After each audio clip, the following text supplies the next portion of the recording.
let me check. Let me check, see if we good.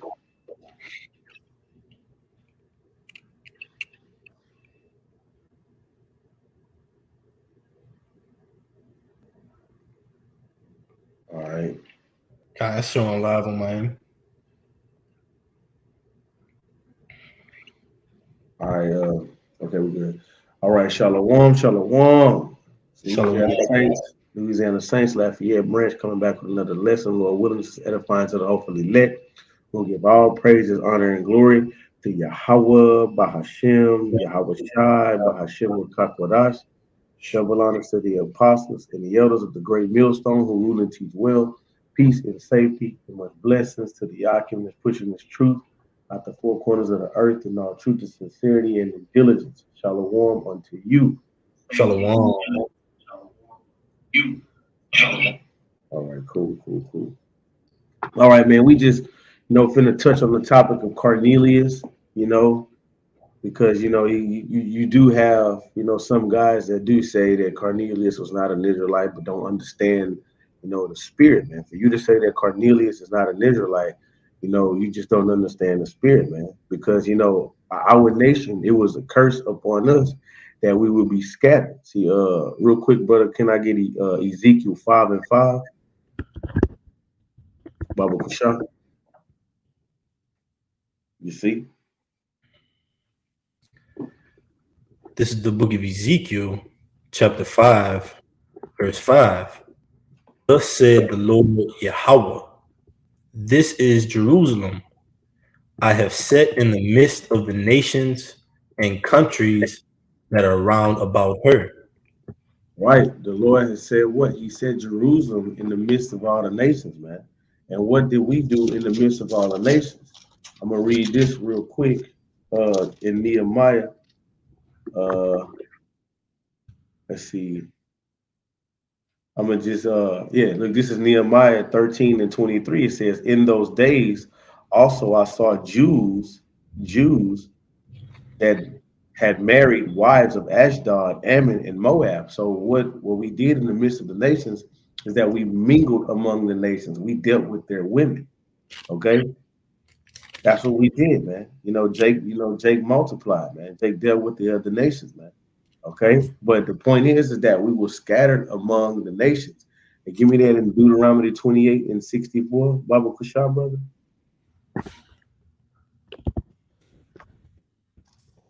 You see, we were scattered among the nations, and when we got amongst these nations, we slept with their women, and we had children, man. Okay, go ahead.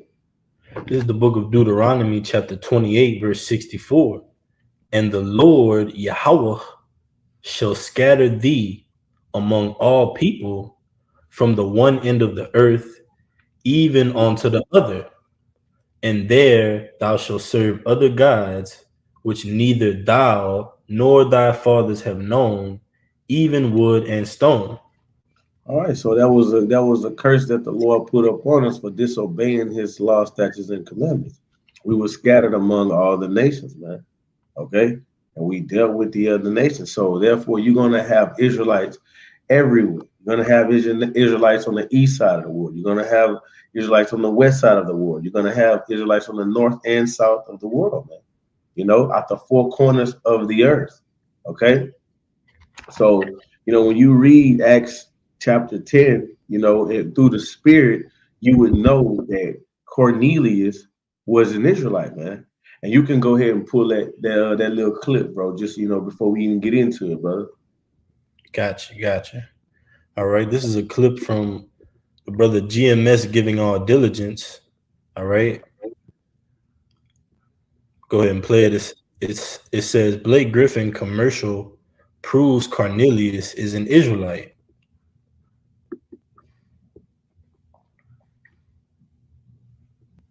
I started from the beginning. Lakia.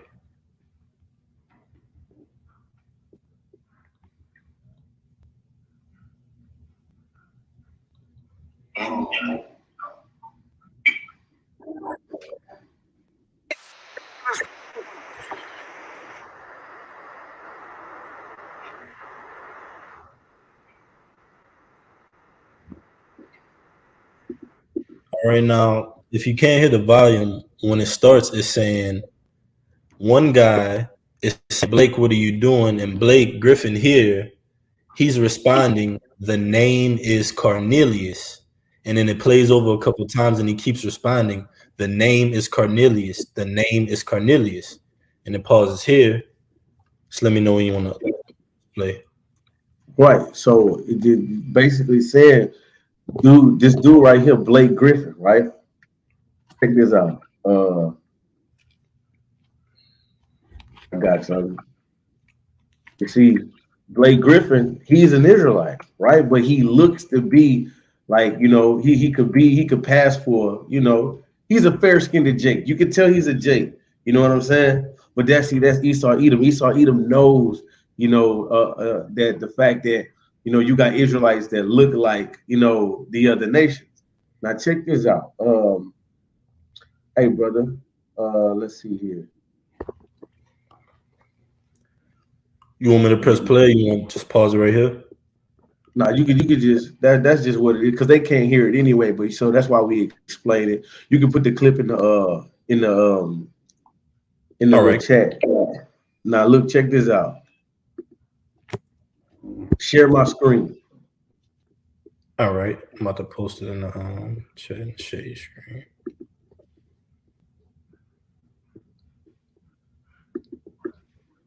Now you see, this is Blake Griffin right here, and this is his father. This is his mother. You see, you can see that out. Yep. Con. So this is Blake Griffin's father right here. This is his mother. All right. Now let's go to this right quick. Now we're gonna go to Blake Griffin's son.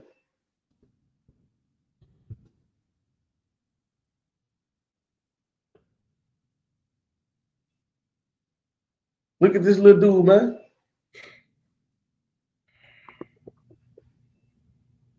Yeah. Look at this little dude, man. Tell me he don't look like he could be an Edomite. You see? I got a quick one for you, brother. Go ahead, brother. All right. This is the book of Numbers, just backing the brother up, chapter 1, verse 18, and it reads, and they assembled. I'll start at verse 16. It says, these were the renown of the congregation. All right, and up you read, it just goes into different tribes and the renown of their congregation. All right, and it's going to say here, it says Numbers 1 and 16, these were the renown of the congregation. So these men of renown, all right, the Israelites, all right, from Adam all the way down onto Noah, Genesis, the 5th chapter. Okay, those giants that walked the earth, which were men of renown, all right, we have faith that we're those men today, all right, back in the reincarnation, serving the will of the Father. And Cornelius, all right, he is the ultimate prototype of the acceptance of Israelite foreigners, man. But like the brother said, it goes back to your father. You are who your father is. It says, these were the renown of the congregation, princes of the tribes of their fathers, heads of the thousands in Israel. And Moses and Aaron took these men which are expressed by their name. Here goes, verse 18, and they assembled all the congregation together on the first day of the 2nd month, and they declared their pedigrees after their families, by the house of their fathers, according to the number of the names, from 20 years old and upwards. And real quick, if I could, I just want to bring out that word pedigree, and you got it. Mm-hmm. This is Strong's H3205. It says, to bear, bring forth, beget, gender, travail. All right. Your pedigree comes from your father, man, because your father ultimately, he is ultimately what you are, man. You are who your father is. Okay. So whatever nationality your father is, that's what determines the seed. But in this society today, all right, the male and his seed, all right, it has no worth in this society, but it's going to have worth in the kingdom of heaven, man. And Cornelius is an example of that. It says to be born, a fall to be born, all right, to beget a child, all right, day of birth, your pedigree, man, to declare one's birth. You got it, out. So let me see. Where you want me to go, brother? That's what this I was going to. That's all right. I'm about to hold it. I'm holding this on deck right here. But so just going into what the brother was saying, man. All right, so they declared the pedigrees of their father. You see, so look at this dude right here, Blake Griffin. We know that he's a Jake because we just seen with his father. We just seen his father. I believe his father is a Haitian. You see, and look at this little guy here, man. So this fair-skinned brother had a son with this Edomite, which appears to be an Edomite woman, and now look at this young boy. Now, when this young boy grows up, but we know we're not gonna have through the spirit and probably about you outside. We're not gonna have time for this guy to grow up to have children. But say if he was to grow up and have a baby with a Edomite, his offspring will look exactly like an Edomite. You see what I'm saying? But his line goes all the way back to who? Blake Griffin's father, man. Which makes this little boy here an Israelite, and any seed that comes after him an Israelite. You see? So, it's just through the spirit, man. And that's why we jumping into this Cornelius deal here. You know what I'm saying? So you can go to Acts 10, brother, but what we're gonna do is when you read it, I'm gonna get you to share my screen back because I got a point I want to bring out with that what I just looked up. Go ahead, brother. Gotcha. All right. Let's go to the book of Acts, chapter 10, verse 1. Right? As the title is, Cornelius's vision. All right, Acts 10 and 1. Let them see what you're reading. Oh, you want your screen? Okay. Yeah, let them see what you're reading, and after we read that first verse, we're gonna jump back to the screen right here, and I'm gonna pull up. Can you see my screen? Yeah, I can see it, brother. All right, this Acts 10 and 1. It says, let's see if I can zoom in a little bit. It says, Acts 10 and 1, Cornelius's vision. There was a certain man in Caesarea called Cornelius, a centurion of the band called the Italian band. All right. So therefore, what? When Christians read this and these bird brain, some of these bird brain Israelites, man, when they read this, you can go back to my screen too, brother. When they read this, they were like, you see, Cornelius, he was a centurion, and of the band called. He was a centurion of the band called the Italian band, right? So which makes him what? He was a centurion, what, in the Roman army, right? But check this out. You have an Israelite right here. They act like that's just like a Jake right now in America. That's a state trooper. He's an Israelite, but he's a cop in the American police force. You see what I'm saying? But he's still a Jake though. All right. So when you read about Tiberius Julius Alexander, check this guy out. It says, first century, he was an equestrian, if I said that right, governor and general in the Roman Empire, born into a wealthy Jewish family of Alexandria, but abandoning, neglecting the Jewish religion, he rose to become the second procurator of Judea under Claudius. So what he did was he abandoned what his Jewish customs, man, to be what part of what the Roman army.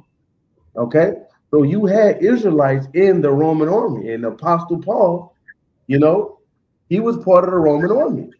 You see, so we can touch on that Italian. Go back to that's just I just wanted to bring that out to show you that you did have Israelites in the Roman army. You know what I'm saying? That left their customs to deal with what in the to be in the Roman army. All right, that's just like how you got today. You got Jakes that love Esau, that want to be Esau, but they're Jakes. But they're rocking in the vibration of their oppressors, man. Okay, but Cornelius was a straight up Israelite, man. Okay. So read verse 1 again. Oh, that's tight, brother. You got some. I got some info. You want me to read Acts 10 and 1 again? Well, no, bring out your info and then you can read it after that if that's what you want to do. All right. This says warfare in Roman culture. sites.psu.edu, warfare and Roman culture. It says Roman military. Now you got a depiction, all right, an ancient Roman military. All right, now it's going to go into some history of ancient Roman military, in particular that of the word Italy. All right, and we're going to explore that in a second. It says, let's read a little bit and then we're going to jump down. It says, narrowing our research down to the flourishing times brought on us by Augustus Caesar, also known as Octavian or Octavius, we are able to select a time period that the Roman military underwent some rapid transition. All right, now we're going to go down. It says, Rome's history had started through violence and depended on force. All right, so we ultimately know, all right, that ancient Rome was led by Edomites, man. All right, transitioning from that Greek Empire, which you had Israelites being Hellenized in that Greek Empire and calling themselves Greek, man. All right, but being labeled as the inhabitants of the land that they were scattered in, man. All right, in particular Cornelius. Okay, but it says Rome's history had started through violence and depended on force. Julius and Augustus knew there had to be change somehow. Now let's go down some, okay? And we're going to read here, and we're going to jump down where it says organization. All right, it says organization. Early development of the Roman legion saw the military organization formed on an ad hoc basis. Now let's look that word up real quick. Ad hoc. Ad hoc. The ad hoc basis. This is a Latin phrase. It says Latin phrase to this, with respect to this, for this. It says this, here at. Okay, so to this, with respect to this. All right, so let's go back. It was on an ad hoc basis. It says this meant that more or less, okay, the military was built up with Italian volunteers and headed mostly by the wealthy, stately family or tribal members. The size fluctuated based on needs. Later on, after many years of warfare, Rome became exhausted and therefore participation declined. With the growing lack of numbers, the military base was adjusted. It opened up admission to not just Roman landowners, but non-Romans as well. But non-Romans as well. It says this paved the way for a professional career military force, man. So you had Jakes all throughout the Roman military, man. All right, such as that of Cornelius and many more Israelites, man, that are not written of, man, that were in the military, just as you have them today, man. There's nothing new under the sun. The Lord says nothing new under the sun. So just as it was then, you have Jakes in the military now, man. Right, but you got it out. Acts 10:1. There we go. That's right. Go ahead, buddy. Read 10:1 note over. All right, this is Acts 10:1. There was a certain man in Caesarea called Cornelius, a centurion of the band called the Italian band. So he was a captain over 100 men. I believe that's what centurion goes into. So he was a captain over 100 men, and it says over called the Italian band. All right. So when they see Italian, what they do is like, see, the Italians, with not knowing that the Italians are Israelites, man. A lot of these Italians are Israelites. I done been around a lot of them, man, and that's some straight up Jakes, man. Watch them on these reality shows. These Italians. Let me see what it goes into. I'm gonna read it for you. Go ahead. It says centurion. Let me make it a little smaller. It says centurion, military officer in ancient Rome, commander of a company of infantry, from Latin centurionum, Roman army officer, head of a centuria. Let's see what centuria means. Centuria, 100. All right, it says centurio, of or pertaining to a century. There you go. All right. There you go, bro. Right. So he was a captain of 100 men. Okay. And it says what? A band called Italian band. Now you had Israelites in Italy. And then we're gonna prove that. Give me Hebrews 13:23, brother. All right, got you.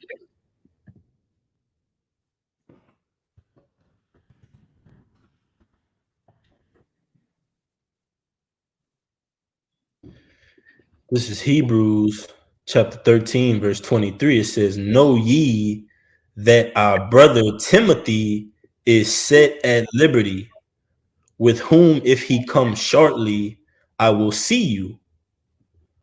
Keep going. Salute all them that have the rule over you, and all the saints, they of Italy salute you. See, we know that the scriptures, Psalms 50:5 tells you that the saints can only be of the nation of Israel. Okay, so he says, salute the saints that be where in Italy. Okay, so that goes to show you that you had Israelites in Italy. All right, and that's through the Spirit, man. Go ahead, go back to that Acts 10, brother. Okay. So we talking about Cornelius right here, right? I got one too. I got one for you too. All right, and like it mentioned, let's just read it again, and I got one to back you right up. It says Hebrews 13:23. Know ye that our brother Timothy is set at liberty, with whom if he comes shortly, I will see you. Now let's get some background information on Timothy. All right, and concerning most specifically Timothy's citizenship, it goes down to say the saints, all the saints, they of Italy salute you. So associating Timothy with that Italy, right? Let's show that the citizenship of Timothy was that of an Israelite. All right. This is Acts chapter 16.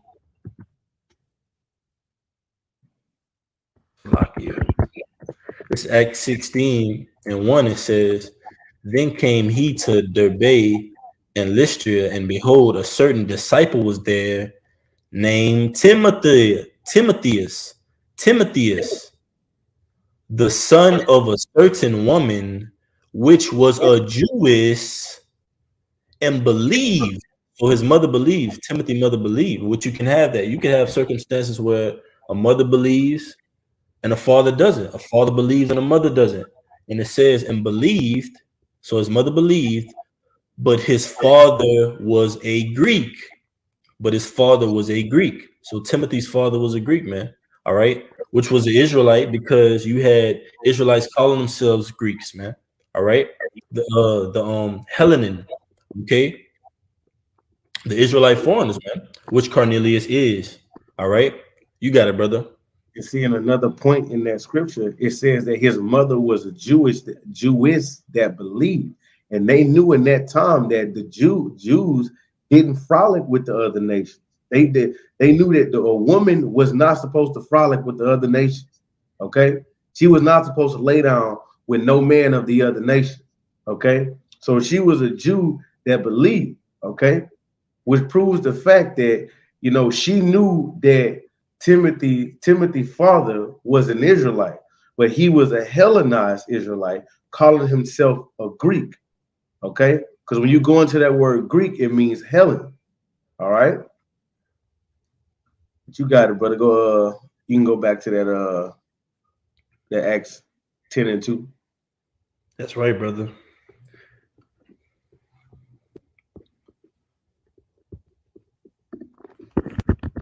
Hey, do you mind if I bring out one more, brother? I'm trying to see. Let's see. It might be in Acts 18. Which one are you looking for? Oh, here we go. This is Acts 18:1. It says, after these things, Paul departed from Athens, Greece. All right. And let's just show real quick the area of Caesarea and the surrounding areas. So you have Caesarea right here. It says Cornelius of Caesarea. Says you have Galilee here, Capernaum, all the areas where the apostles went and teach, even wrote books in, man. All right. Jerusalem here, Idumea. All right. You got the Mediterranean Sea here, man. And Caesarea is on the coast. All right. See another one, Caesarea right here. You see, so let's go back. Acts 18:1. After these things, Paul departed from Athens and came to Corinth, and found a certain Jew named Aquila, born in Pontus, lately come from Italy. You see, with his wife Priscilla, because that Claudius had commanded all Jews to depart from Rome and came unto them. So All right. You got Aquila here, which was an Israelite, man. All right. Apostle Paul found him dwelling with his wife, man, Priscilla. All right. Coming from Italy. All right. So you had Israelites coming to and fro into these lands, waking up, man. All right. That's ultimately who Yahushua came for, man. The Torah based, all right, the Israelite foreigners. All right. He told Apostle Paul go out and teach unto the Gentiles, man. Which were Israelites calling themselves different names that they had been Hellenized, all right, to start calling themselves, as in today, African American, Texans, Louisianians, Californians, Yep. whatever it may be, man. You got it. I'm going back to Acts 10. All right. This is Acts 10 and 2. It says, a devout man and one that feared the Most High with all his house, which gave much alms to the people, and prayed to the Most High always. All right, that right there itself is just a clear cut, because the Lord wasn't dealing with any other nation except the nation of Israel. All right, He never opened up His covenant to the actual heathen Gentiles. He never changed his mind about who can pray to him. He said he was a devout man, one that feared the Most High with all his house, which gave much alms to the people and prayed to the Most High always. Right? So who could pray to the Most High, man? Only sinners, right? Only sinners can pray to the Most High. And who's the only people on planet Earth that can sin? The people who the laws were given to.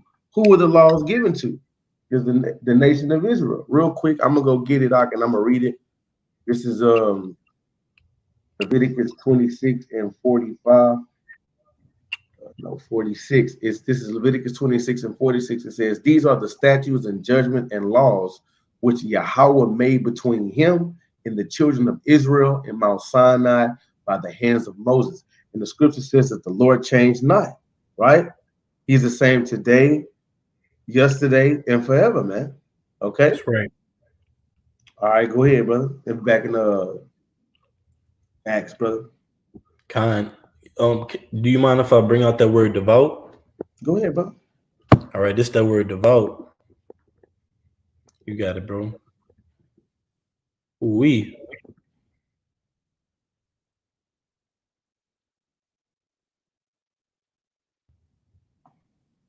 It says use of names. It says devout, godly, well reverent, pious, devout, godly, man. That says it all right there. Godly, man. Son of the Most High, man. That can only be an Israelite, man.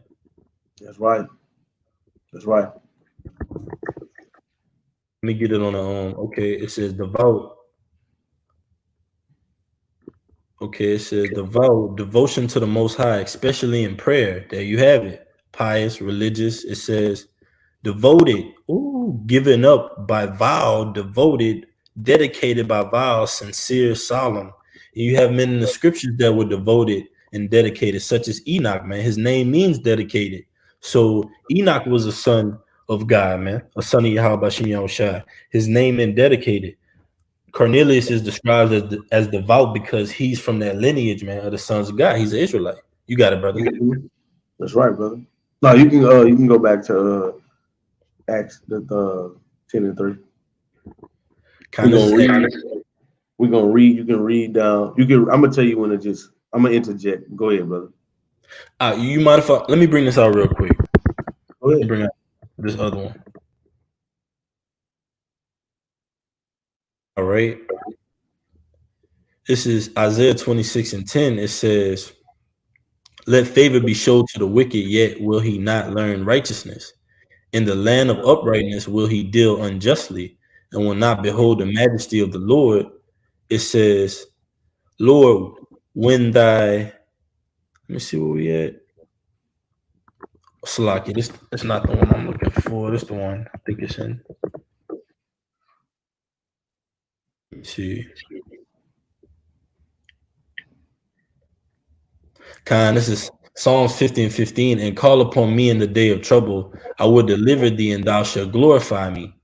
But unto the wicked, the Most High said, what hast thou to do to declare my statutes, or that thou shouldest take my covenant in thy mouth, man? That's right, man. So what? The wicked don't declare the Most High statute. They don't take the Most High's covenant in their mouth, man. It said he was a devout man, one that feared the Most High with all his house, which gave much alms to the people and prayed to the Most High always, man. So what does that concern the wicked? The wicked don't give alms to the people. They don't pray to the Most High. So that's what the Most High is narrowing it down to, man. You got the righteous and you got the wicked, man. All right, Cornelius was of that righteous seed. Matter of fact, real quick, I'm gonna get that word Cornelius, man. That name means seed, man. He was of that righteous seed, that righteous lineage. Mm-hmm. It says Cornelius of a Horn, a Roman centurion of the Italian cohort, stationed in Caesarea, who converted to Christianity. And in order to be a Christian, a so-called Christian, you have to be an Israelite. Point blank. Period. Okay. Let's see. You want to say something, brother? Nah, it's just like yes, right. I mean, that's on point, brother. Trying to see what it seed. That is on point. Most definitely. And you see these Christians, you know, they like it's just see that's why the Lord said, I'm gonna give you a mouth that the gainsayers cannot gainsay, man. All right. Because through these scriptures, man, we can break it down there, man. We can break down all the law, all the lies that's been, you know, pushed out, man. You see? You know? That's right, bro. And check this out. I'm gonna read this in the I'm in the Blue Letter Bible. I'm reading the Easton Bible Dictionary on Cornelius. It says a centurion whose history is narrated in Acts 10. He was a devout man and like the centurion of Capernaum, believed in the power of Israel. His residence at Heavy. Con Salaki. He was the expectation of God and Messiah. He was prepared to the message of he became the first Gentiles. He was see that's why and Christians think this. When you read on, it says he became the first fruit of the Gentile world to Hamashiach. You see, and that's what they believe. They believe that Cornelius is the first fruit of the Gentiles, like would be heathens. But you know, they keep trying to place themselves in this book, man. You know, but through the Spirit, man, we about to show you in the Spirit that Cornelius was an Israelite, man. Go ahead, brother. I mean, through these first two verses, it just shows that he's an Israelite. But you got it. Hey, bro, you just beautiful, bro. Just backing you up, Go ahead. Quick. See. So like this is speaking of that word devout, right? It's Acts 2:5. It says, and there were dwelling at Jerusalem Jews, devout men out of every nation under heaven. You got it, brother. Out of every nation. And you see, Christians are looking at you see out of Israelites too, you idiots. See, out of every nation. No, it's because we were scattered through every nation, man. When you read Isaiah 11:11, it tells you all the nations that the Lord is going to gather his people from, man. It's because we were scattered throughout the four corners of the earth, man. Okay? You see? Beautiful. Devout men of every nation. Devout men going into who? Men that feared the Most High, man. Okay? That's right, brother. Go back to the Acts. Mm-hmm.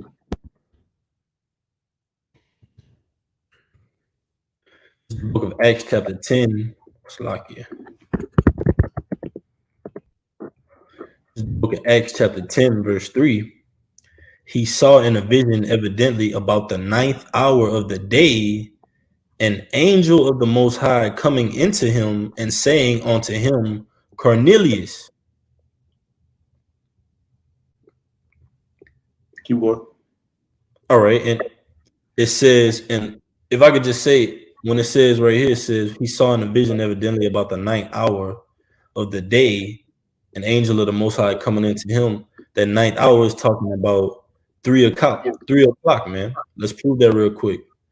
It's Acts 10:3 in the NLT. All right, it says one afternoon about 3 o'clock. That's the 9th hour. All right, about 3 o'clock, he had a vision in which he saw an angel of the Most High coming toward him. Cornelius, Cornelius, the angel said. But let's go back. All right, verse 4, Acts 10:4, back in the KJV, it says, and when he looked on him, he was afraid and said, what is it, Lord? And he said unto him, thy prayers and thine alms are come up for a memorial before the Most High. Hold on. Let's just, he said, thy prayers, right? Thy prayers. Hey, give me First Peter's 3:12. Let me see. Right. First Peter 3:12. Yeah. There you go. Right. This is First Peter 3:12. It says, the eyes of the Lord watch over those who do right, and his ears are open to their prayers. But the Lord turns his face against those who do evil. All right. So when you read that in the KJV, it's for the eyes of the Lord are over the righteous, and his ears are open to their prayers. So who's considered the righteous in the scriptures? The Israelites, man. You see, you think that the Lord is hearing the prayers of an Edomite first and foremost, or any other nation first and foremost? You can't pray to the Most High because you're not of the seed of Abraham, Isaac, and Jacob. You see? Go ahead, brother. You can go back. That was just a quick point I wanted to touch on that. You see? That's the precept, brother. Go ahead. All right.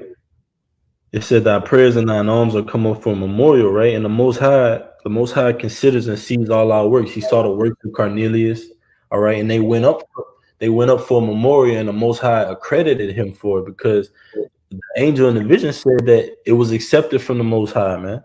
All right, they came up for a memorial, so the Most High was pleased with the things that Cornelius was doing, and ultimately Cornelius is back today, man, on the planet Earth. And he's doing just that. He's being a devout man. All right. He's giving alms to the people. All right. He's praying to the Most High always. All right. Just as he was then. There's nothing new under the sun, man. All right. We're being brought back in these times to stand in our lots, man. Our true lots. All right. Let's just back you up, brother. Because the Most High, he says this. This is Hebrews chapter 6, verse 10. It says, for the Most High is not unrighteous to forget your work and labor of love, which ye have showed towards his name. Didn't Cornelius do that? In that ye have ministered to the saints. Cornelius was ministering to the saints, man, as well. And do minister. You got it, brother. That's right, man. You see? And only men that can do this type of work, you know, is Israelites. So we're talking about Cornelius right here, but all through the scriptures, the Lord is only dealing with Israelites. The Lord is only hearing the prayers of Israelites. The Lord is only sacrificing. The Lord is only receiving sacrifices from Israelites. You see? You got it, brother. Back in that Acts. I got you a quick one, brother. Go ahead. Sirach, I got two real quick ones. It's Sirach 35:16. He that served the Lord shall be accepted with favor, and his prayer shall reach unto the clouds. The prayer of the humble pierceth the clouds. Until it come nigh, he will not be comforted and will not depart till the Most High shall behold to judge righteously and execute judgment. All right, so look, check this out. Which brings me to a point. And somebody is considered righteous in the eyesight of the Lord is that they do what? Keeping the law, statutes, and commandments to the best of their ability, correct? That's right. What nation the people that can do that? Only the Israelites, man. You see? Go ahead, brother. That's right, brother. Just a quick one, another quick one. All right, just backing you up. Let me see where I'm gonna start. It's Luke. Let's see.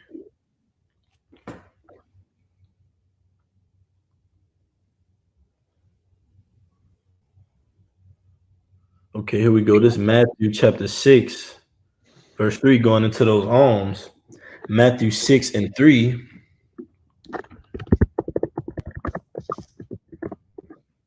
Matthew 6 and 3, it says, but when you, Salaki, let's go back to the KJV. Salaki.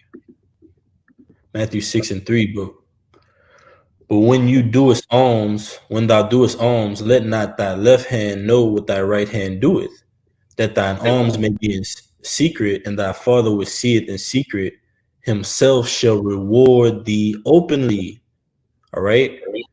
And when thou prayest, thou shalt not be as the hypocrites are, for they love to pray standing in the synagogues and in the corners of the streets, that they may be seen of men. Verily I say unto you, they have their reward. So they have their reward, man.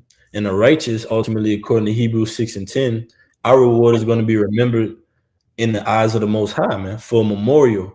All right, that we stood for the Most High in Jacob's trouble, man. Stood up for him. All right, didn't bow to the knees of Baal, man. And Cornelius is back, and Cornelius is not going to take that karama, man. All right, whatever spirit, whoever the Lord got him, wherever teaching the name of the Lord on the highways and byways, whatever city he's in, all right, across the four corners, all right, the Lord is not going to let him take the Quran because Cornelius is of the elect, man. You got it, brother. Yeah, you can go back to Acts, brother, and you can read all the way. You can read all the way through. This is Acts 10 and 4. It says, and when he looked on him, he was afraid and said, what is it, Lord? And he said unto him, thy prayers and thine alms are come up for a memorial before the Most High.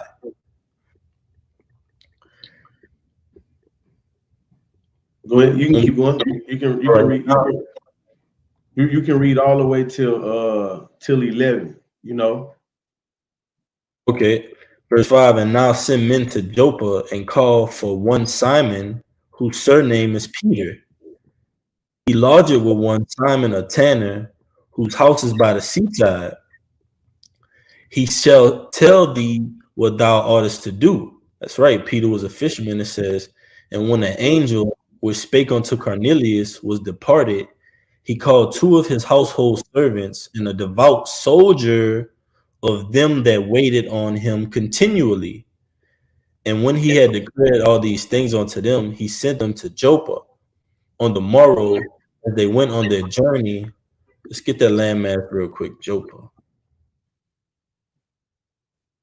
Right, this is, it says Joppa, Japho, right? It says beautiful, a city of Palestine on the Mediterranean, lying on the border of the tribes of Dan and Ephraim. It was subject to the Jews from the time of the Maccabees. You see?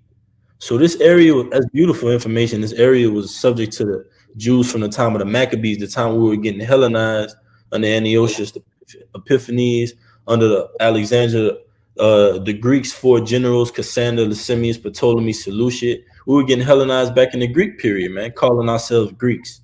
All right, calling ourselves different bywords and proverbs. So this land was already associated with that, man. It said it was subject to the Jews from the time of the Maccabees. It had a famous but dangerous port and carried on a flourishing trade. It is now called Jaffa.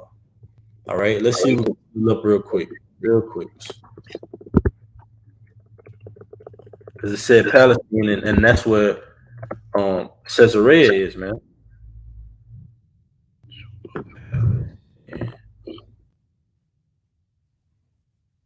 Let's see, map. There you have it.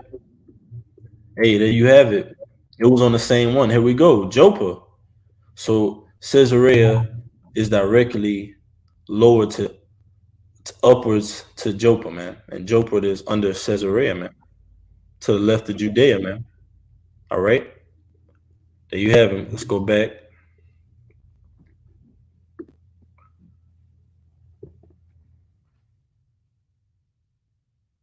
This is back in Acts 10. And when he declared all these things unto them, he sent them to Joppa. On the morrow, as they went on their journey and drew nigh unto the city, Peter went up unto the housetop to pray about the 6th hour. And he became very hungry and would have eaten, but while they made ready, he fell into a trance.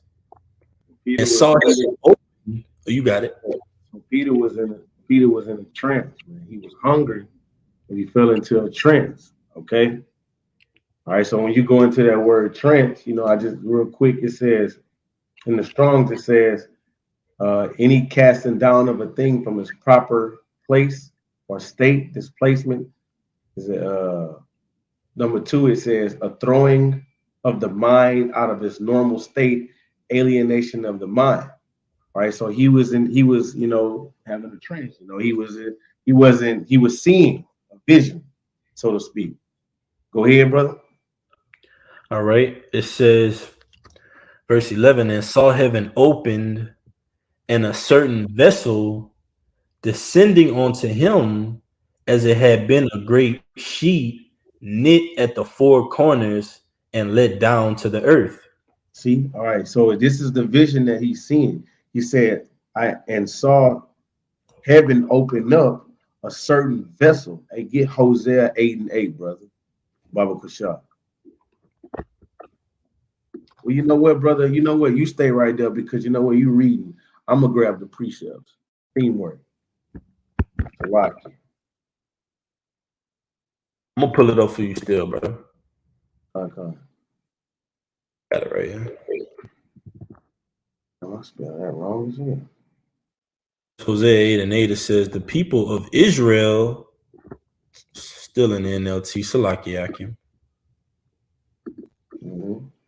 Hosea 8:8, Israel is swallowed up. Now shall they be among the Gentiles as a vessel wherein is no pleasure.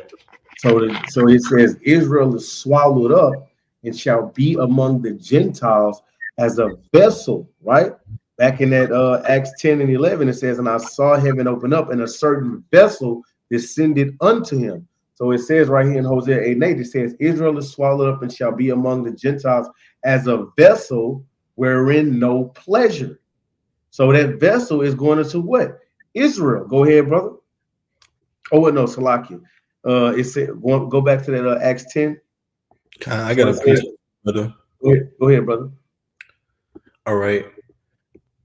Because just backing the brother up is going into that vessel, right? And ultimately, the Lord separates his different vessels, his chosen vessel from a worthless vessel, man. All right. The chosen vessel is the house of Israel. Okay. You so-called Native Americans, Latinos, and Negroes, and a discarded, and that's including the Israelite foreigners, man, calling themselves, all right, after the names of these other nations and their gods. Let's get it real quick. Bear with me out. Mm-hmm. This is Romans 9. I got 2 of them real quick. This is Romans 9:21. It says, here we go. AJV. It says, Romans 9:21, hath not the potter power over the clay of the same lump to make one vessel unto honor and another unto dishonor? You got it, brother. Right. One vessel unto honor, one vessel unto dishonor, man. Okay. And so we know that honorable vessel is the Israelites, man. Okay. You see, I can go back to that Acts, brother. I got one more. Go ahead, fam. This is 2 Timothy 2:20. And it says, but in a great house there are not only vessels of gold and of silver. Here you go. Yeah. And that's the Israelites. It says, but also of wood and of earth, and some to honor and some to dishonor. And the Israelite foreigners were likened on to that dishonorable branch, man. We had to be grafted back in, man. All right. That wild olive tree. Okay. So this is just an example of it. And brother's gonna explain, but I'm gonna go back out. This Acts, back in Acts. This is Acts 10 and 12. I'm gonna read the latter end of 11. It says, as Well, it had. so I feel like it, brother. We gotta touch on a few more pointers in that in 11 though. All right, let me read it again. It's Acts 10 and 11. And saw heaven open and a certain vessel descending onto him, as it had been a great sheet knit at the four corners and let down to the earth. All right, so that four corners going into what? Because we're scattered out the four corners of the earth, man. I'm gonna get Isaiah 11 and 12. This is Isaiah 11 and 12. It says, and he shall set up an ensign for the nations and shall assemble the outcasts of Israel and gather together the dispersed of Judah from the four corners of the earth. We're talking about Israelites right here, man. Okay. It says, and let down into the earth.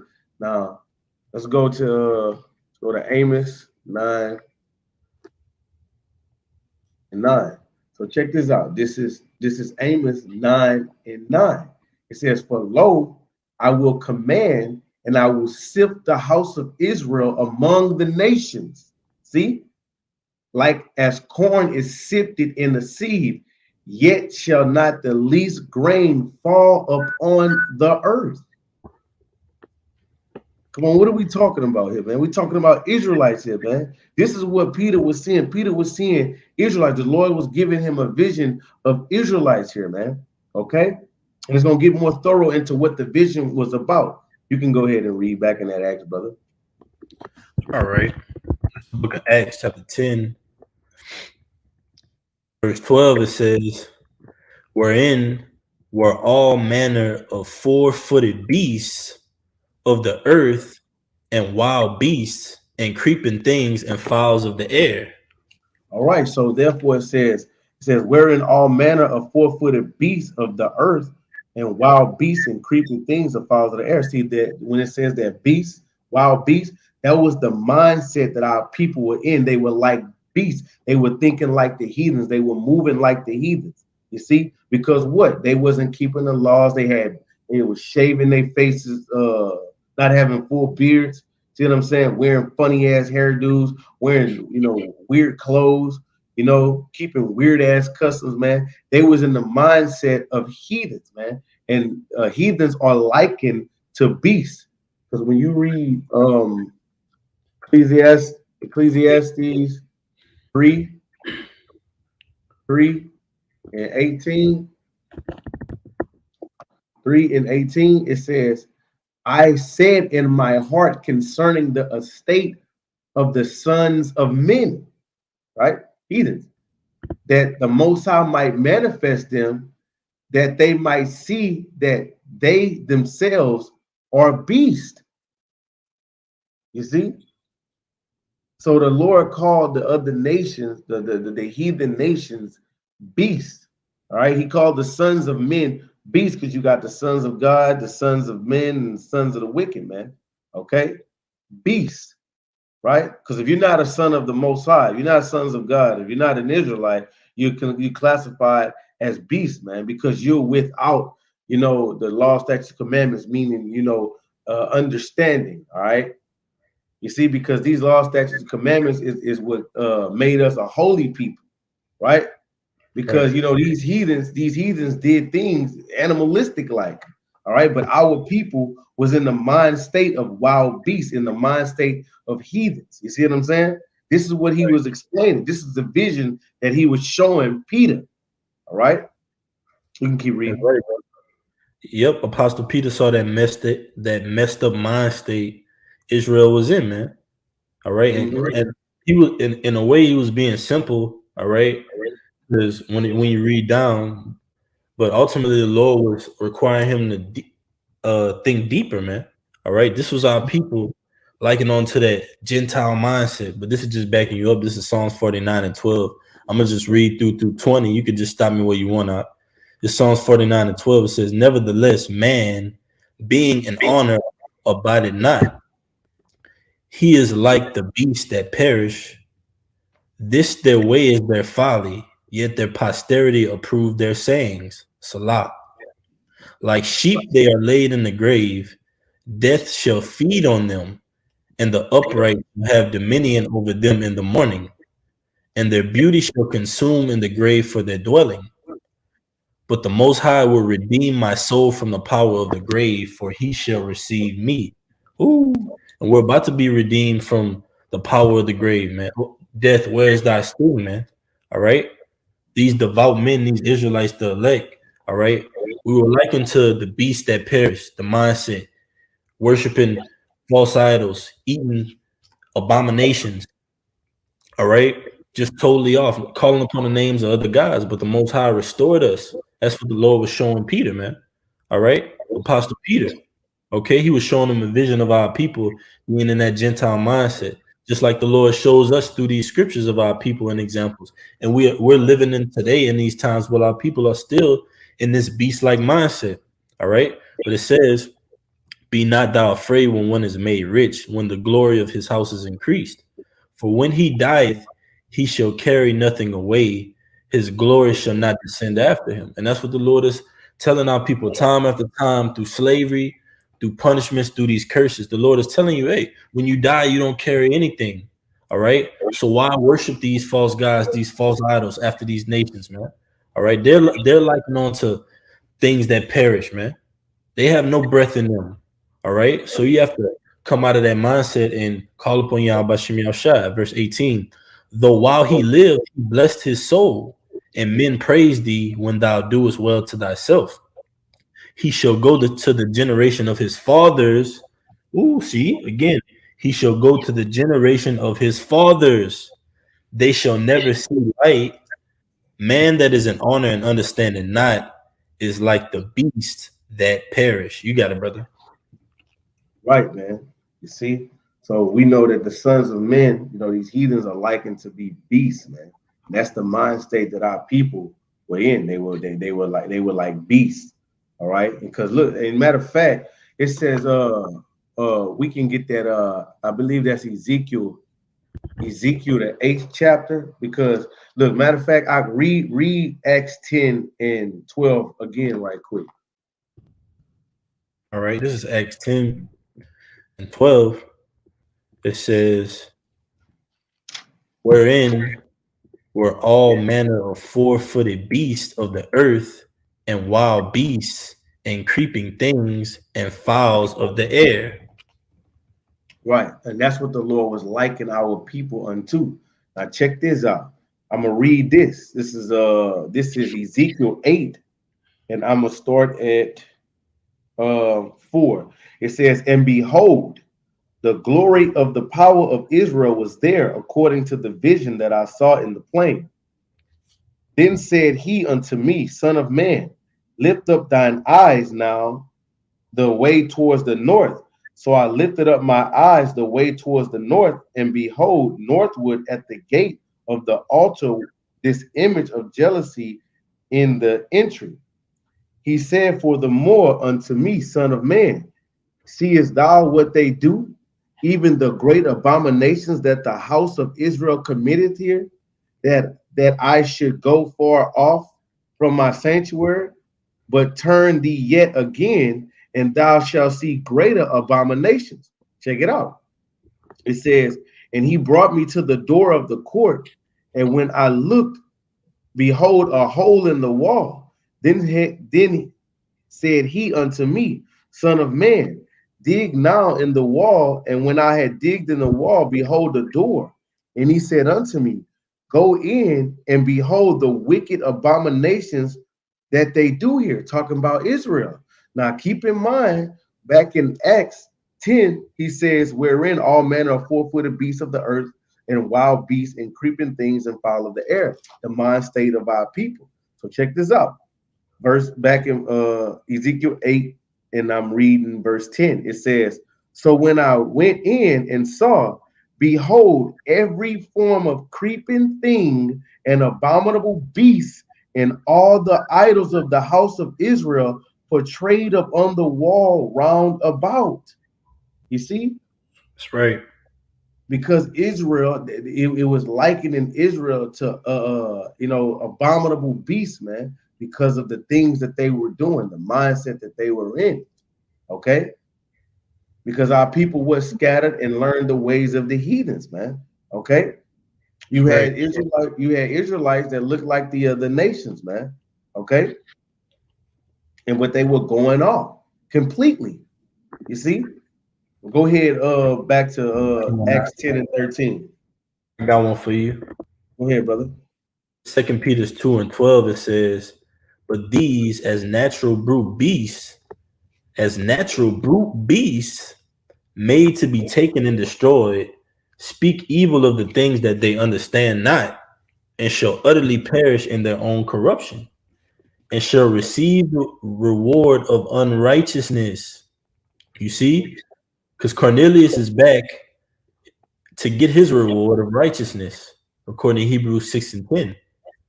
All right, and the wicked are back to get their reward in unrighteousness. But it says, as they that count it pleasure to ride in the daytime, spots they are and blemishes,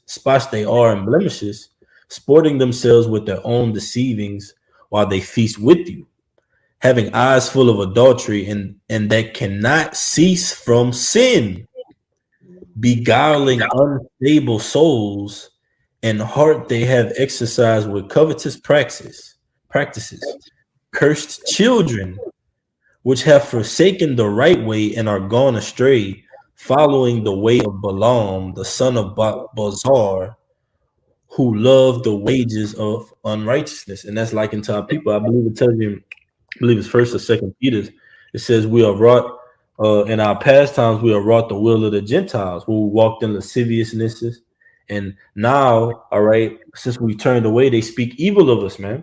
All right, roughly paraphrasing, but you got it out. Yeah, back in that verse 13, back in Acts 10. And this is Acts 10 and 13, and it reads, and there came a voice to him, rise, Peter, kill and eat. You see, it says, well, read verse 14.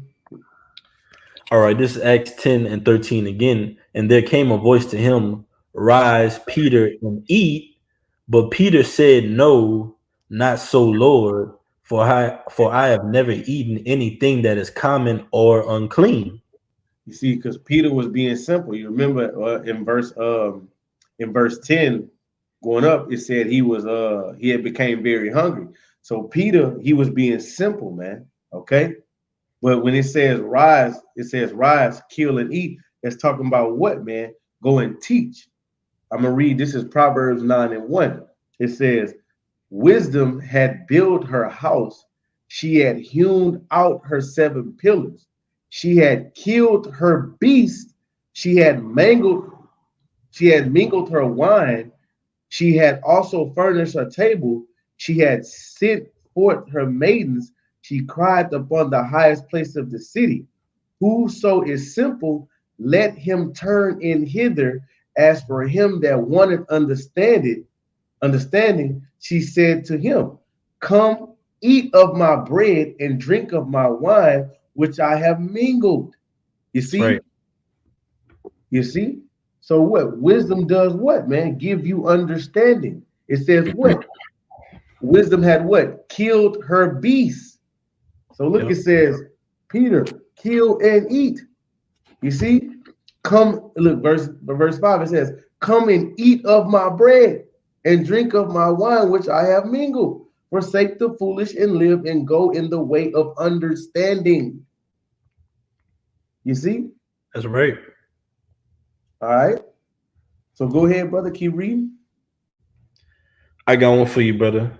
Go ahead, brother. All right. This is the book of 2nd Ezra, chapter 8. Let me get it real quick. It's just backing the brother up, going into that kill and eat, going into teach the house of Israel, man. I wish I even told Peter, strengthen thy brethren. Right? This is 2nd Ezra 8 and 4. It says, so Answered I and said, swallow down then, O my soul, understanding and devour wisdom. All right, Ezekiel the 3rd chapter, man. All right, can these bones live? All right, that's the state of our people, man. That beast-like mindset. And today, you could even equate that to this modern day black culture, hip hop culture, man. What do they call themselves? I'm a savage. I'm a beast. I'm about to go in beast mode. Jake said that, man.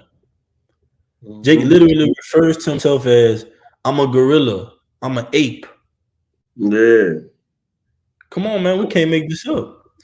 So it says, verse 5, for thou hast agreed to give ear and art willing to prophesy, for thou hast no longer space than only to live. You see? So ultimately, we devour down these laws, statutes, and commandments, these breakdowns, these scriptures. So that's what the Lord was telling Peter to do, man. All right, eat this roll and go speak unto the house of Israel, the Israelite foreigners, such as Cornelius. And Peter was being simple. He didn't understand. He thought the Most High was going into literal food, literal unclean food, but he was talking about our people being unclean, man. Not having this wisdom, this knowledge, this understanding as a garment, all right, to protect them and clothe them, man, and aid them. But you got it back in Acts. That's right, man. You know? All right. Acts 10 and 14. But Peter said, not so, Lord, for I have never eaten anything that is common or unclean. And if I could say these people, our people are even, man, I had an old teacher back in school, in grade school, and he used to call our people common. He used to be like, man, y'all acting common. You know what I mean? Y'all like, yeah, like he used to say, like, man, y'all being common, y'all being uncouth, or however he used to say it. He used to be like, man, y'all acting common, y'all common folks, man. And that's that mindset of a Gentile, man. Just a beast, whatever, eat whatever, do whatever, say whatever, no rule over thy soul. But it says, verse 15. Oh, you got it. I select you speak. No. Yeah, you keep reading, brother. All right, it's Acts 10 and 15. And the voice spake unto him again the second time, what the Most High had cleansed, that call not thou common.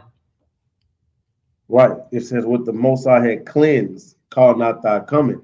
And how did the Lord cleanse? The Israelite foreigners, the Gentiles, the Israelite foreigners. It's through the blood of Yahweh, man.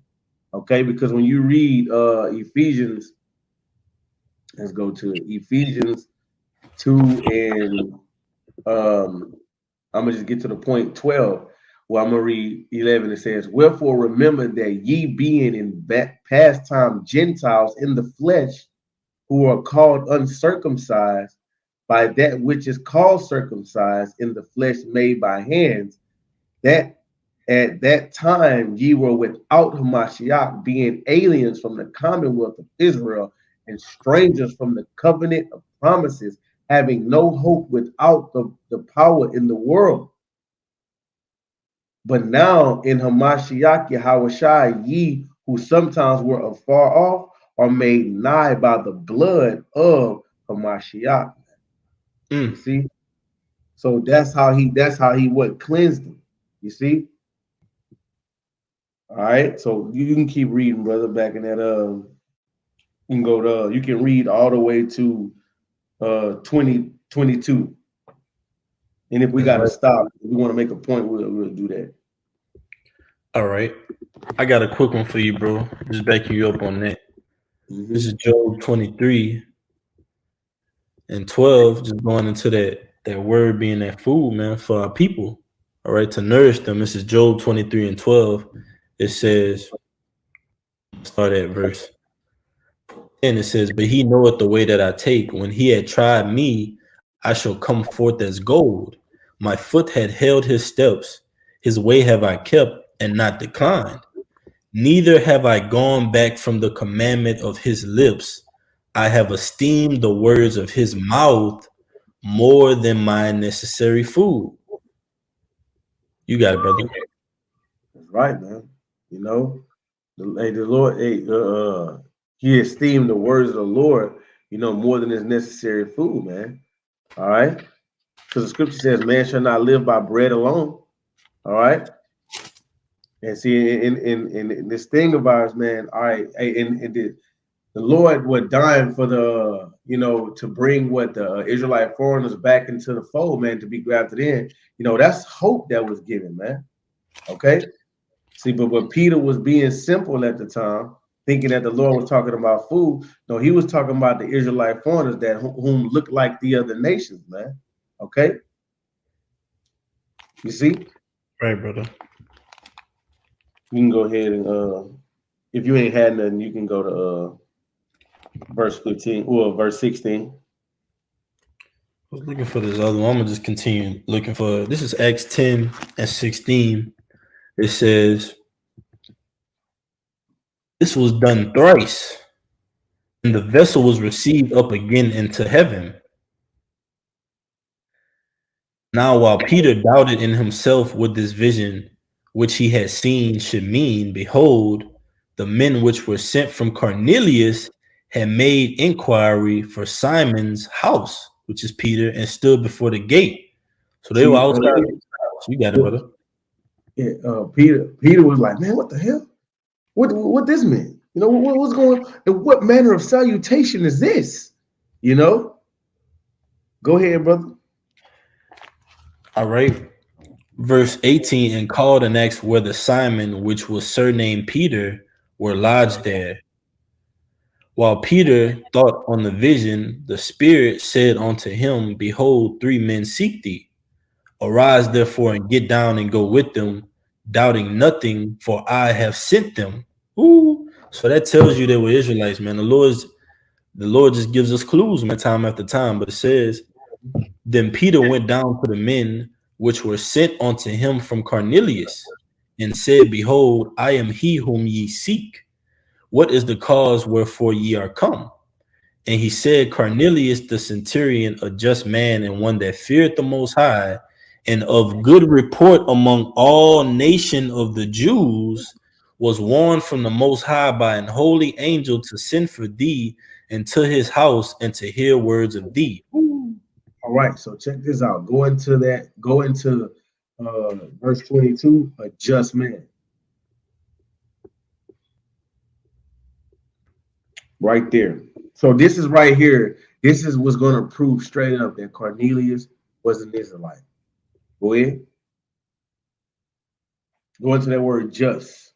All right, this is the word just.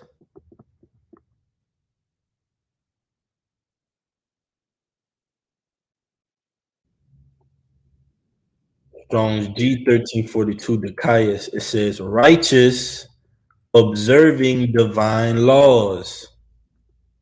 Observing divine laws in a wide sense, upright, righteous, virtuous, keeping the commands of the Lord. So hold up. It says Cornelius was observing the divine laws and keeping the commandments of the Lord. Who were the commandments given to? Israelites. And everybody knew that because all the heathens knew that, who the Israelites was. All the heathens knew that they had nothing to do with our power.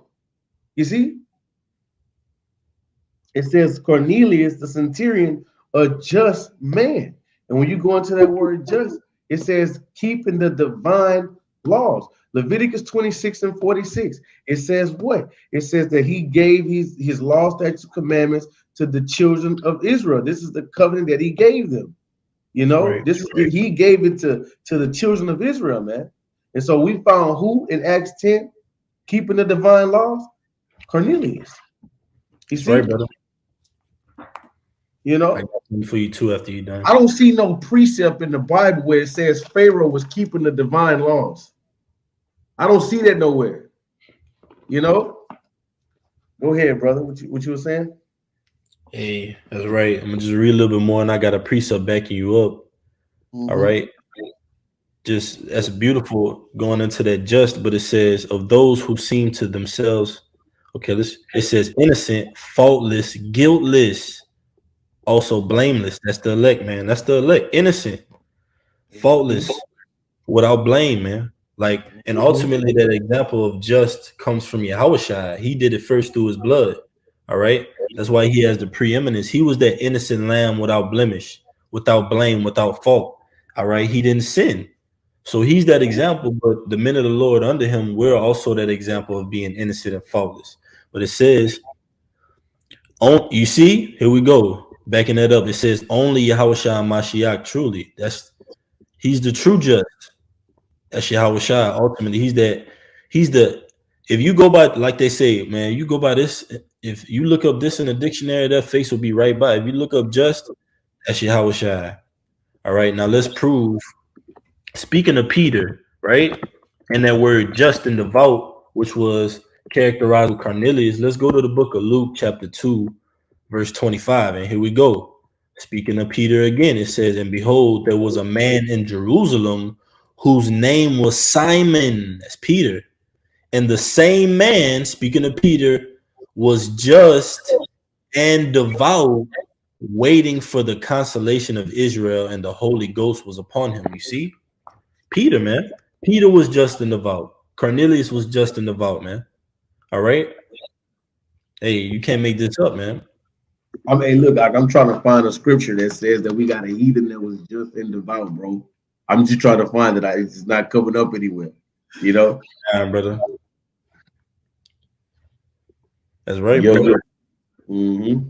Hey, I'm going to read it in the NLT. It says, Luke 2 and 25, at that time, there was a man in Jerusalem named Simon. He was righteous and devout and was eagerly waiting for the Messiah to come and rescue Israel. The Holy Spirit was upon him, you see? And that's our spirit today. We're eagerly waiting for the Most High to come and rescue Israel because we're devout men. We're Israelites. I'm going to go back up.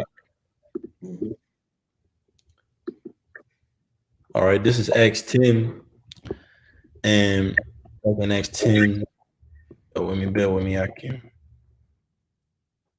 Acts 10 and 22 again. And they said, Cornelius the centurion, a just man and one that feared the Most High, and of good report among all the nation of the Jews, was warned from the Most High by an holy angel to send for thee into his house and to hear words of thee. Then called he them in and lodged them. And on the morrow, Peter went away with them, and certain brethren from Joppa accompanied him. You can read to 28. Verse 24, and the morrow after they entered in Caesarea, and Cornelius waited for them and had called together his kinsmen and near friends. We already know for the sake of the lesson, Cornelius was of that kinsmanship, man. Kinsman. Slack here. Here we go.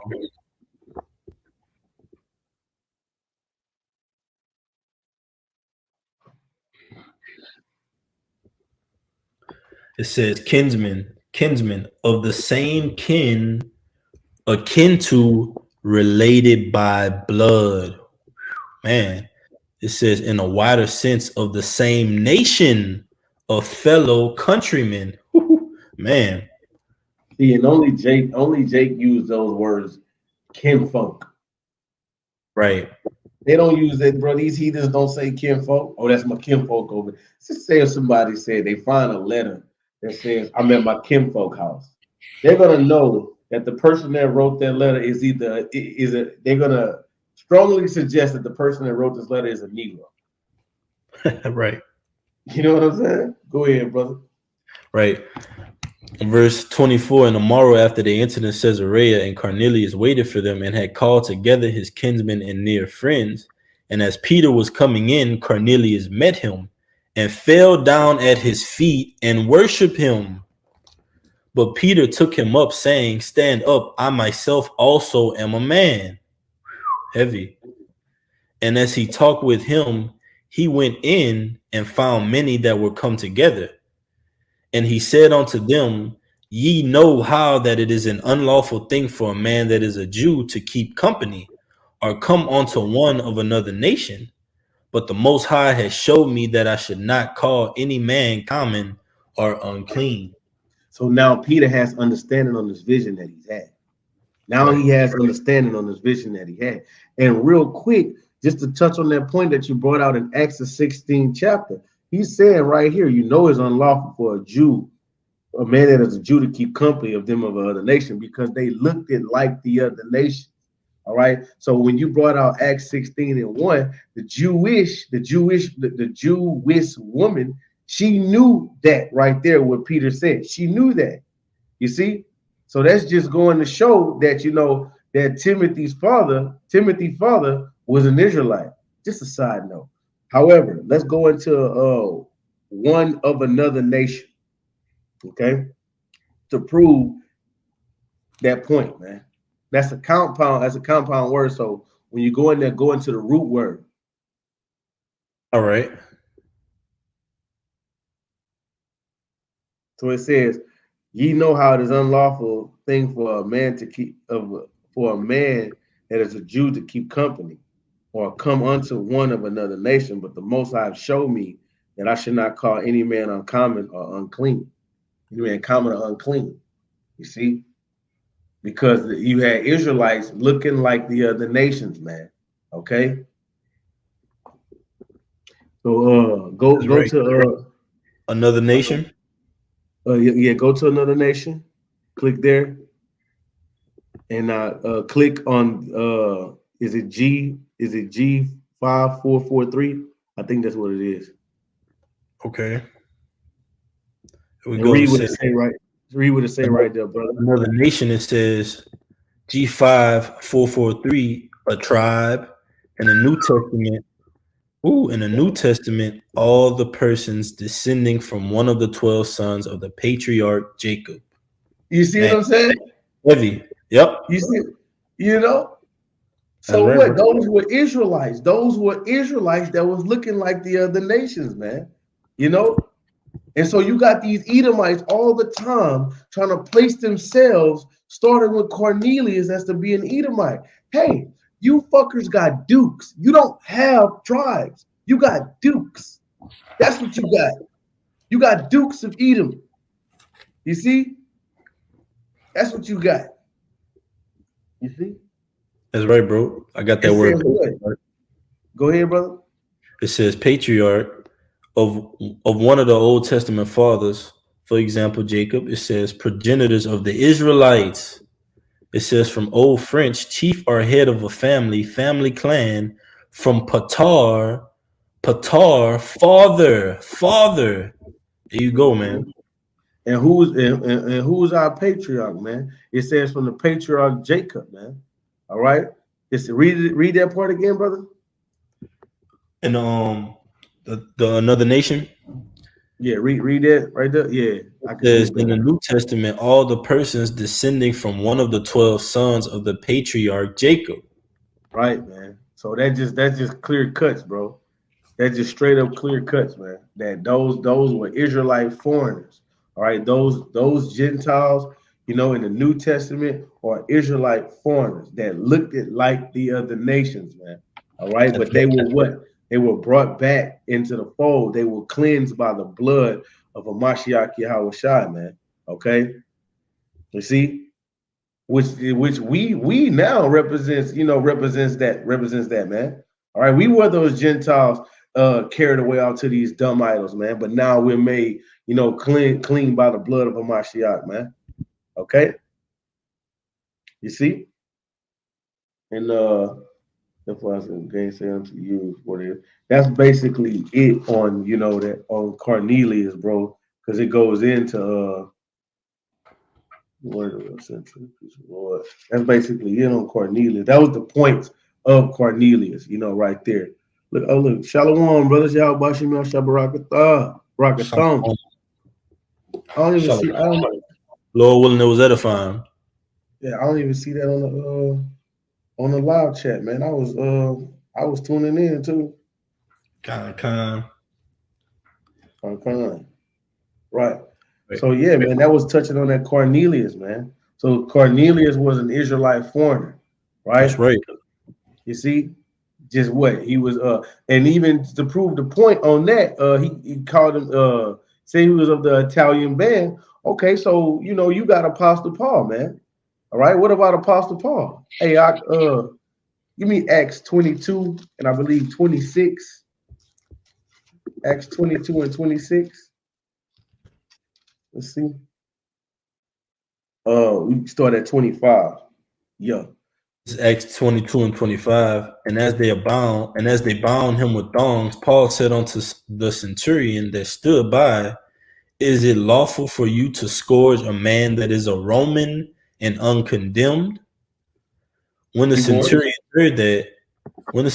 heard that, he went and told the chief captain, saying, take heed what thou doest, for this man is a Roman. Right. So Paul called himself a Roman, but we know when we read Romans, the 11th chapter, first verse, it says, this is Apostle Paul speaking. I say then, had the Most High cast away his people, God forbid, for I also am an Israelite of the seed of Abraham, of the tribe of Benjamin. So Paul called himself a Roman. That was just what? They were just calling themselves after the lands that they were in, man. All right? Romans, Ephesians, Colossians, Philippians. You see what I'm saying? So, you know, he called himself a Roman, you know, and see now today you got Jakes calling themselves Americans, you know.